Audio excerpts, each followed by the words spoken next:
ಸಚೇತನ ಚಟುವಟಿಕೆ ಹಣದ ಬಗ್ಗೆ ತಿಳಿಯೋಣ. ಮೊದಲನೇದಾಗಿ 10 ರೂಪಾಯಿಯ ನಾಣ್ಯ. ಇದರ ಬಣ್ಣ ಚಾಕ್ಲೇಟ್ ಬ್ರೌನ್ ಆಗಿರುತ್ತದೆ. ಇದರ ಅಳತೆ ಉದ್ದ 63 ಮಿಲಿಮೀಟರ್, ಅಗಲ 123 ಮಿಲಿಮೀಟರ್ ವರೆಗೆ ಇರುತ್ತದೆ.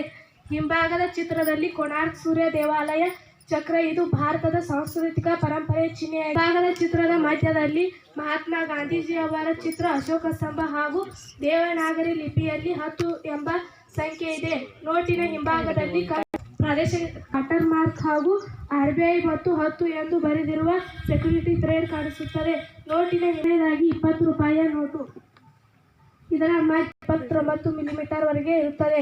ಇದರ ಹಿಂಭಾಗದಲ್ಲಿ ಎಲ್ಲರ ಗುಹೆಗಳು. ಇದು ಮಹಾರಾಷ್ಟ್ರದ ಔರಂಗಾಬಾದ್ ಜಿಲ್ಲೆಯಲ್ಲಿದ್ದು ಯುನೆಸ್ಕೋ ವಿಶ್ವ ಪಾರಂಪರಿಕ ತಾಣವಾಗಿದೆ. ಭಾರತೀಯ ಸಾಂಸ್ಕೃತಿಕ ಪರಂಪರೆಯನ್ನು ಇದು ಪ್ರತಿನಿಧಿಸುತ್ತದೆ.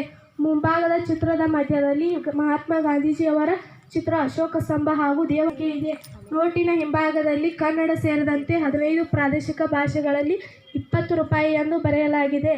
ನೋಟಿನಲ್ಲಿ 15 ಪ್ರಾದೇಶಿಕ ಭಾಷೆಗಳಲ್ಲಿ ಕನ್ನಡ 4ನೇ ಸ್ಥಾನವಿದೆ. ಬೆಳಕಿಗೆ ಹಿಡಿದು ನೋಡಿದರೆ ಗಾಂಧೀಜಿಯವರ ಭಾವಚಿತ್ರ ಕಾಣಿಸುತ್ತದೆ. ಇದರ ಹಿಂಭಾಗದಲ್ಲಿ ಸ್ವಚ್ಛ ಭಾರತ ಮತ್ತು ಏಕ ಕದಂ ಸ್ವಚ್ಛತಾ ಕಿ ಓರ್ ಮುದ್ರಿತವಾಗಿದೆ. 50 ರೂಪಾಯಿ ನೋಟು. ಇದರ ಬಣ್ಣ ಪ್ರಕಾಶಮಾನವಾದ ನೀಲಿ ಆಗಿರುತ್ತದೆ. ಇದರ ಉದ್ದ 66 ಮಿಲಿಮೀಟರ್, ಅಗಲ 135 ಮಿಲಿಮೀಟರ್ ಇರುತ್ತದೆ. ಇದರ ಹಿಂಭಾಗದಲ್ಲಿ ಹಂಪಿಯ ಕಲ್ಲಿನ ರಥ ಮತ್ತು ಹಂಪಿಯ ವೈಭವವನ್ನು ಹಾಗೂ ಭಾರತ ಸಾಂಸ್ಕೃತಿಕ ಪರಂಪರೆಯನ್ನು ಇದು ಪ್ರತಿನಿಧಿಸುತ್ತದೆ. ಮುಂಭಾಗದ ಚಿತ್ರದ ಮಧ್ಯದಲ್ಲಿ ಮಹಾತ್ಮ ಗಾಂಧೀಜಿಯವರ ಚಿತ್ರ, ಅಶೋಕ ಸ್ತಂಭ, ದೇವನಾಗರಿ ಲಿಪಿಯಲ್ಲಿ 50 ರೂಪಾಯಿ ಸಂಖ್ಯೆ ಹಾಗೂ ನೋಟನ್ನು ಬೆಳಕಿಗೆ ಹಿಡಿದಾಗ ತ್ರೋ ರಿಜಿಸ್ಟರ್ ಕಾಣಿಸುತ್ತದೆ. 100 ರೂಪಾಯಿ ನೋಟ್. ಇದರ ಬಣ್ಣ ತಿಳಿ ನೇರಳೆ ಬಣ್ಣದಾಗಿರುತ್ತದೆ. ಇದರ ಉದ್ದ 66 ಮಿಲಿಮೀಟರ್, ಅಗಲ 142 ಮಿಲಿಮೀಟರ್ ಇರುತ್ತದೆ. ಹಿಂಭಾಗದಲ್ಲಿ ರಾಣಿ ಕಿ ವಾವ್, ಇದು ಗುಜರಾತ್ನ ಪಟಾನ್ನಲ್ಲಿದ್ದು ಇದು ಪುರಾತನ ಮೆಟ್ಟಿಲು ಬಾವಿಯಾಗಿದೆ. ಮುಂಭಾಗದ ಚಿತ್ರ ಮಧ್ಯದಲ್ಲಿ ಮಹಾತ್ಮ ಗಾಂಧೀಜಿಯವರ ಚಿತ್ರ, ಅಶೋಕ ಸ್ತಂಭ, ದೇವನಾಗರಿ ಲಿಪಿಯಲ್ಲಿ 100 ರೂಪಾಯಿ ಎಂಬ ಸಂಖ್ಯೆಯ ನೋಟ್ ಹಾಗೂ ಓರೆ ಮಾಡಿದಾಗ ಹಸಿರಿನಿಂದ ನೀಲಿಗೆ ಬಣ್ಣ ಬದಲಾಯಿಸುತ್ತದೆ. ಸೆಕ್ಯೂರಿಟಿ ಥ್ರೆಡ್ ಕಾಣಿಸುತ್ತದೆ. ನೋಟಿನ ಹಿಂಭಾಗದಲ್ಲಿ ಕನ್ನಡ ಸೇರಿಸಿದಂತೆ 15 ಪ್ರಾದೇಶಿಕ ಭಾಷೆಗಳು 100 ರೂಪಾಯಿ ಎಂದು ಬರೆಯಲಾಗಿದೆ. ಭಾರತೀಯ 200 ರೂಪಾಯಿ ಮುಖಬೆಲೆಯ ನೋಟು ಮಹಾತ್ಮ ಗಾಂಧೀಜಿ ಸರಣಿ ಅಡಿಯಲ್ಲಿ ರಿಸರ್ವ್ ಬ್ಯಾಂಕ್ ಆಫ್ ಇಂಡಿಯಾದಿಂದ ಆಗಸ್ಟ್ 25, 2017ರಂದು ಬಿಡುಗಡೆಯಾಯಿತು. ಇದರ ಬಣ್ಣ ಪ್ರಕಾಶಮಾನವಾದ ಹಳದಿ ಬಣ್ಣದಾಗಿದೆ. ಗಾತ್ರ 66 ಮಿಲಿಮೀಟರ್ ಇಂಟು 146 ಮಿಲಿಮೀಟರ್ ಆಗಿದ್ದು, ಮುಂಭಾಗದಲ್ಲಿ ಮಧ್ಯದಲ್ಲಿ ಮಹಾತ್ಮ ಗಾಂಧೀಜಿಯವರ ಚಿತ್ರ, ಅಶೋಕ ಸ್ತಂಭದ ಲಾಂಛನ ಹಾಗೂ ದೇವನಾಗರಿಯಲ್ಲಿ 200 ರೂಪಾಯಿಯ ಸಂಖ್ಯೆ ಇದ್ದು, ಹಿಂಭಾಗದಲ್ಲಿ ಭಾರತದ ಪ್ರಾಚೀನ ಸಾಂಸ್ಕೃತಿಕ ಪರಂಪರೆಯನ್ನು ಸಾರುವ ಸಾಂಚಿ ಸ್ತೂಪದ ಚಿತ್ರವಿದೆ. ಇದರ ಜೊತೆಗೆ ಸ್ವಚ್ಛ ಭಾರತ ಅಭಿಯಾನದ ಲೋಗೋ ಇದೆ. 500 ರೂಪಾಯಿ. ಪ್ರಸ್ತುತ ಚಲಾವಣೆಯಲ್ಲಿರುವ ಹೊಸ 500 ರೂಪಾಯಿಯ ಮುಖಬೆಲೆಯ ನೋಟು ಗಾಂಧೀಜಿಯವರ ಸರಣಿ ಅಡಿಯಲ್ಲಿ ನವೆಂಬರ್ 2016ರಂದು ಜಾರಿಗೆ ಬಂದಿತ್ತು. ಇದರ ಬಣ್ಣ ಕಲ್ಲು ಬೂದು. ಅಳತೆ 66 ಮಿಲಿಮೀಟರ್ ಇಂಟು 150 ಮಿಲಿಮೀಟರ್ ಅಳತಾಗಿತ್ತು. ಮುಂಭಾಗ ಮಹಾತ್ಮ ಗಾಂಧೀಜಿಯವರ ಭಾವಚಿತ್ರ, ದೇವನಾಗರಿ ಲಿಪಿಯಲ್ಲಿ ರೂಪಾಯಿ 500 ಮತ್ತು ಭಾರತ ಮತ್ತು RBI ಮುದ್ರಣ. ಹಿಂಭಾಗದಲ್ಲಿ ಭಾರತದ ಧ್ವಜದೊಂದಿಗೆ ಕೆಂಪು ಕೋಟೆಯ ಚಿತ್ರ ಹಾಗೂ ಸ್ವಚ್ಛ ಭಾರತದ ಅಭಿಯಾನದ ಲೋಗೋ ಇದೆ.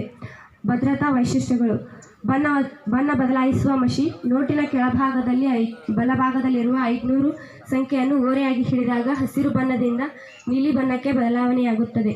ಅಶೋಕ ಸ್ತಂಭದ ಲಾಂಚ್ ಹಾಗೂ ಮಹಾತ್ಮ ಗಾಂಧೀಜಿಯವರ ಭಾವಚಿತ್ರ ಮತ್ತು ಎಲೆಕ್ಟ್ರೋಟೈಪ್ ವಾಟರ್ ಮಾರ್ಕ್. ದೃಷ್ಟಿಹೀನರಿಗಾಗಿ ಬಲ ಮತ್ತು ಎಡಭಾಗದಲ್ಲಿ ಅಂಡಾಕಾರದ ಗುರುತು 5 ಅಂಚಿನ ರೇಖೆಗಳಿರುತ್ತವೆ.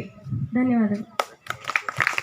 ವಿಕಲರು ಹೇಗೆ ಗುರುತಿಸುತ್ತಾರೆ? ದೃಷ್ಟಿ ವಿಕಲಚೇತನರು ನೋಟುಗಳನ್ನು ಗುರುತಿಸಲು RBI ವಿಶೇಷ ಭದ್ರತಾ ವೈಶಿಷ್ಟ್ಯಗಳನ್ನು ನೀಡಿದೆ. ಅವರು ಮುಖ್ಯವಾಗಿ ಸ್ಪರ್ಶ, ಗಾತ್ರ ಮತ್ತು ಮೊಬೈಲ್ ಆ್ಯಪ್ಗಳ ಮೂಲಕ ನೋಟುಗಳನ್ನು ಗುರುತಿಸುತ್ತಾರೆ. ನೋಟಿನ ಮೇಲೆ ಬೆರಳುಗಳಿಂದ ಸ್ಪರ್ಶಿಸಿದಾಗ ಎದ್ದು ಕಾಣುವಂತೆ ವಿಶೇಷ ಗೆರೆಗಳು ಮತ್ತು ಚಿಹ್ನೆಗಳು ನೀಡಲಾಗುತ್ತದೆ. 100 ರೂಪಾಯಿ ನೋಟಿನ 2 ಅಂಚುಗಳಲ್ಲಿ 4 ಓರೆಗೆರೆಗಳು ಮತ್ತು ಮುಂಭಾಗದಲ್ಲಿ ತ್ರಿಕೋನ ಚಿಹ್ನೆ ಇರುತ್ತದೆ. 200 ರೂಪಾಯಿ ನೋಟಿನ 2 ಅಂಚುಗಳಲ್ಲಿ 4 ಓರೆಗೆರೆಗಳು ಜೊತೆಗೆ 2 ಶೂನ್ಯಗಳು ಮತ್ತು ಮುಂಭಾಗದ H ಚಿಹ್ನೆ ಇರುತ್ತದೆ. 500 ರೂಪಾಯಿ ನೋಟಿನ 2 ಅಂಚುಗಳಲ್ಲಿ 5 ಓರೆಗೆರೆಗಳು ಜೊತೆಗೆ ಒಂದು ಶೂನ್ಯ ಮತ್ತು ಮುಂಭಾಗದಲ್ಲಿ ವರ್ತುಲ ಚಿಹ್ನೆ ಇರುತ್ತದೆ. RBI ದೃಷ್ಟಿಹೀನರಿಗಾಗಿ ಮನಿ ಆ್ಯಪ್ ಎಂಬ ಮೊಬೈಲ್ನಲ್ಲಿ ಗುರುತಿಸುತ್ತಾರೆ. ಮೊಬೈಲ್ ಕ್ಯಾಮೆರಾವನ್ನು ನೋಟಿನ ಮುಂದೆ ಹಿಡಿದಾಗ ನೋಟನ್ನು ಸ್ಕ್ಯಾನ್ ಮಾಡಿ ಧ್ವನಿ ಮೂಲಕ ಆ ನೋಟ್ ಎಷ್ಟು ಎಂದು ತಿಳಿಸುತ್ತಾರೆ. ಇದರಲ್ಲಿ ಸುಮಾರು 125 ನಾಣ್ಯಗಳಿವೆ. ತೂತು ನಾಣ್ಯ ಹಿಡಿದು ಎಲ್ಲ ರೀತಿಯ ನಾಣ್ಯಗಳು ಇರ್ತವೆ. ಇದರ 2 ರೂಪಾಯಿ ನಾಣ್ಯಗಳು 26 ಇರುತ್ತವೆ ಮತ್ತು 5 ರೂಪಾಯಿ ನಾಣ್ಯಗಳು 46 ಇವೆ.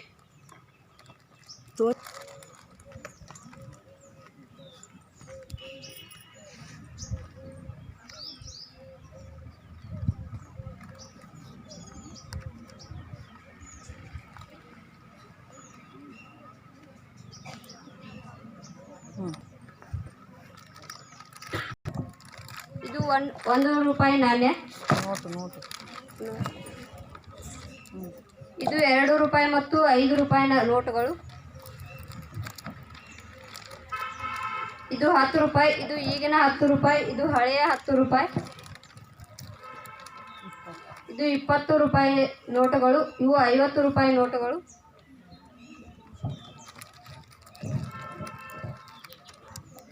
ಇದು 100 ರೂಪಾಯಿ ನೋಟುಗಳು ಮತ್ತು ಇದು 200 ರೂಪಾಯಿ ಮತ್ತು 500 ರೂಪಾಯಿ ನೋಟುಗಳು. ಇದು ಮಲೇಷಿಯಾ ನೋಟು. ಇದು 1000 ರೂಪಾಯಿ ನೋಟು. ಇದು 1000 ಮತ್ತು 20 ರೂಪಾಯಿ ನೋಟುಗಳು. ಇವುಗಳನ್ನು ನದಾಫ್ ಸರ್ ಮತ್ತು ಜೋಶಿ ಮೇಡಮ್ ಅವರು ಸಂಗ್ರಹಿಸಿದ್ದಾರೆ. ಧನ್ಯವಾದಗಳು. ಇವುಗಳನ್ನು ನದಾಫ್ ಸರ್ ಸಂಗ್ರಹಿಸಿದ್ದಾರೆ. ಜೋಶಿ ಮೇಡಮ್ ಅವರು ಸಂಗ್ರಹಿಸಿದ್ದಾರೆ. ಧನ್ಯವಾದಗಳು.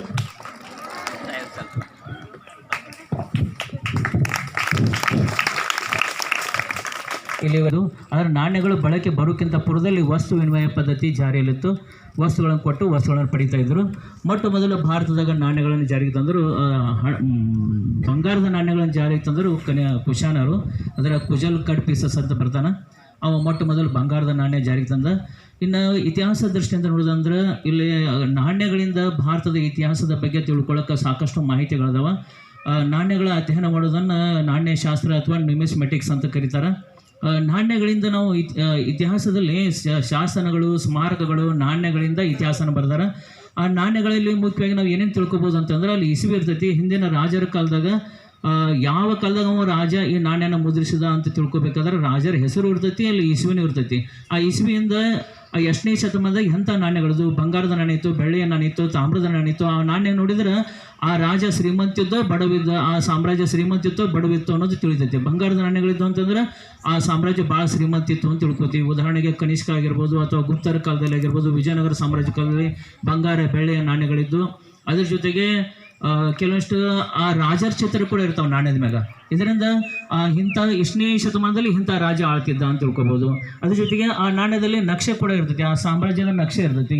ಅದರಿಂದ ಇಂಥ ಸಾಮ್ರಾಜ್ಯದ ಅರಸರು ಎಷ್ಟು ದೊಡ್ಡ ಸಾಮ್ರಾಜ್ಯನ ಕಟ್ಟಿದ್ರು ಅಂತ ತಿಳ್ಕೊಬೋದು. ಅದ್ರ ಜೊತೆಗೆ ಕೆಲವೊಂದು ರಾಜರು ತಾವು ಹೊಂದಿರುವಂಥ ಆಸಕ್ತಿ, ಅಭಿರುಚಿ ಬಗ್ಗೆನೂ ಚಿತ್ರ ತೆಗೆದಿರ್ತಾರೆ. ಉದಾಹರಣೆಗೆ ಗುಪ್ತರ ಕಾಲದಲ್ಲಿ ಸಮುದ್ರಗುಪ್ತ ವೀಣೆಯನ್ನು ನುಡಿಸುವಂಥ ಚಿತ್ರ ನಾಣ್ಯದ ಮ್ಯಾಗಿತ್ತು. ಅಂದರೆ ಅವ ಸಂಗೀತದಲ್ಲಿ ಆಸಕ್ತಿ ಹೊಂದಿದ್ದ ಅಂತ ತಿಳ್ಕೊತೀವಿ. ಹೀಗೆ ನಾಣ್ಯಗಳಿಂದ ಸಾಕಷ್ಟು ಇತಿಹಾಸನ ತಿಳ್ಕೊಳ್ಳಿಕ್ಕೆ ಆಧಾರಗಳಾಗಿ ಅವು ಬಳಸಲಾಗ್ತೈತಿ.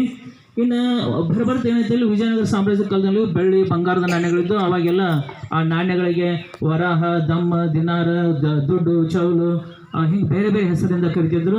ಅದ್ರ ಮೊಟ್ಟ ಮೊದಲು ರೂಪಾಯಿ ಅನ್ನುವಂಥ ಹೆಸರು ಬಂದಿದ್ದು ಶೇರ್ ಶಾ ಸೂರ್ ಅಂತ. ಸೂರ್ ಮನೆತನದ ಅರಸ ಶೇರ್ ಶಾ ಸೂರ್ ಭಾರತದ ಹಣಕ್ಕೆ ರೂಪಾಯಿ ಅನ್ನುವಂಥ ಹೆಸರಿಟ್ಟ. ಅಲ್ಲಿಂದ ಭಾರತದಲ್ಲಿ ರೂಪಾಯಿ ಪದ್ಧತಿ ಜಾರಿ ಬಂತು. ಅದೇ ರೀತಿ ನಾಣ್ಯಗಳು 1 ರೂಪಾಯಿ ನಾಣ್ಯನ ಭಾರತದಲ್ಲಿ ಕೇಂದ್ರ ಸರ್ಕಾರ ಹಣಕಾಸು ಇಲಾಖೆಯವರು ಮುದ್ರಣ ಮಾಡ್ತಾರೆ. ಅದು ಉಳಿದಂತೆ ಎಲ್ಲ ರೂಪಾಯಿಗಳನ್ನು 2 ರೂಪಾಯಿಂದ ಹಿಡ್ಕೊಂಡು 500 ರೂಪಾಯಿವರೆಗಿನ ನೋಟುಗಳನ್ನು ಮುದ್ರಿಸುವಂಥ ಅಧಿಕಾರ ಈ ರಿಸರ್ವ್ ಬ್ಯಾಂಕಿಗೆ ಮಾತ್ರ ಇರ್ತೈತಿ. ಈಗ ರಿಸರ್ವ್ ಬ್ಯಾಂಕ್ ಅಲ್ಲಿ ಹಣ ಮುದ್ರಣೆ ಮಾಡಬೇಕಾದ್ರೂ ಅದು ಎಷ್ಟು ಹಣ ಮುದ್ರಣ ಮಾಡಬೇಕು ಅಷ್ಟು ಹಣದ ಆಸ್ತಿ ಪಾಸ್ತಿ ಅಥವಾ ಬಂಗಾರ ಅಲ್ಲೇ ಅಡು ಇಡಬೇಕಾಗತ್ತೆ. ಹಂಗೆ ಮನುಷ್ಯ ಬಂದಂಗೆ ಹಣನ ಮುದ್ರಣ ಮಾಡೋಕ್ಕೆ ಬರೋಂಗಿಲ್ಲ. ಅಲ್ಲಿ ಉದಾಹರಣೆಗೆ 100 ಕೋಟಿ ರೂಪಾಯಿ ಇಲ್ಲಿ ಮುದ್ರಣ ಮಾಡಬೇಕಾದ್ರೆ 100 ಕೋಟಿ ರೂಪಾಯಿದ ಆಸ್ತಿಯನ್ನು ಅಲ್ಲಿ ದಾಖಲೆಯನ್ನು ರಿಸರ್ವ್ ಬ್ಯಾಂಕ್ನಾಗ ಇಡಬೇಕಾಗುತ್ತೆ. ಹಿಂಗೆ ಪ್ರತಿಯೊಂದಕ್ಕೂ ಹಣದಿಂದ ಸಾಕಷ್ಟು ವಿಷಯಗಳನ್ನ ತಿಳ್ಕೊಬೋದು. ಹೀಗೆ ಅದ್ರ ಬಗ್ಗೆ ತಿಳ್ಕೊಳ್ಳೋಕೆ ನ್ಯೂಮಿಸ್ಮೆಟಿಕ್ಸ್ ಅಥವಾ ನಾಣ್ಯಶಾಸ್ತ್ರ ಅಂತ ಅಭ್ಯಾಸ ಮಾಡೋಕ್ಕೂ ಅವಕಾಶ ಐತಿ. ಇಲ್ಲಿವರೆಗೆ ಈ ನಾಣ್ಯದ ಬಗ್ಗೆ ಇಲ್ಲಿವರೆಗೆ ಸಾಕಷ್ಟು ಚೆನ್ನಾಗಿ ನಿಮ್ಮೆಲ್ಲ ಸಹಪಾಠಿಗಳು ಹೇಳಿದರು. ಅದರ ಜೊತೆಗೆ ನಾಣ್ಯ ಸಂಗ್ರಹ ಅದೊಂದು ಒಳ್ಳೆಯ ಹವ್ಯಾಸ. ಅನೇಕ ರೀತಿಯ ಹವ್ಯಾಸಗಳಿರ್ತಾವೆ, ಅದರಲ್ಲಿ ಇದು ಕೂಡ ಒಂದು. ನಿಮಗೂ ಸಾಕಷ್ಟು ನಾಣ್ಯಗಳು ಸಿಕ್ಕಿರ್ತಾವೆ, ತಗೋತೀರಿ, ಆ ಕಡೆ ಹೋಗೋದಲ್ಲ, ಸಂಗ್ರಹ ಮಾಡಿಡ್ಬೇಕು. ಹಳೆಯುವ ಪುರಾತನ ಕಾಲದ ನಾಣ್ಯಗಳು ಇರ್ತಾವೆ, ಅವುಗಳು ಯಾವ ಕಾಲದಾಗಿರ್ತಾವೆ, ಏನು ಮಾಹಿತಿ ತಿಳ್ಕೊಬೋದು, ಸಾಕಷ್ಟು ವಿಷಯ ಸಿಗ್ತೈತಿ. ಅದಕ್ಕೆ ಅವನ್ನ ಸಂಗ್ರಹ ಮಾಡೋದು ಒಂದು ಹವ್ಯಾಸ. ಇಂಥ ಒಳ್ಳೆಯ ಹವ್ಯಾಸಗಳನ್ನ ತಾವು ಬೆಳೆಸ್ಕೋತೀರಿ ಅಂತ ಆಶಿಸ್ತಾ ಇವತ್ತಿನ ಈ ನಾಣ್ಯ ಪಚ್ಚನ್ನು ಇಲ್ಲಿಗೆ ಮುಗಿಸ್ತೀನಿ. ಧನ್ಯವಾದಗಳು.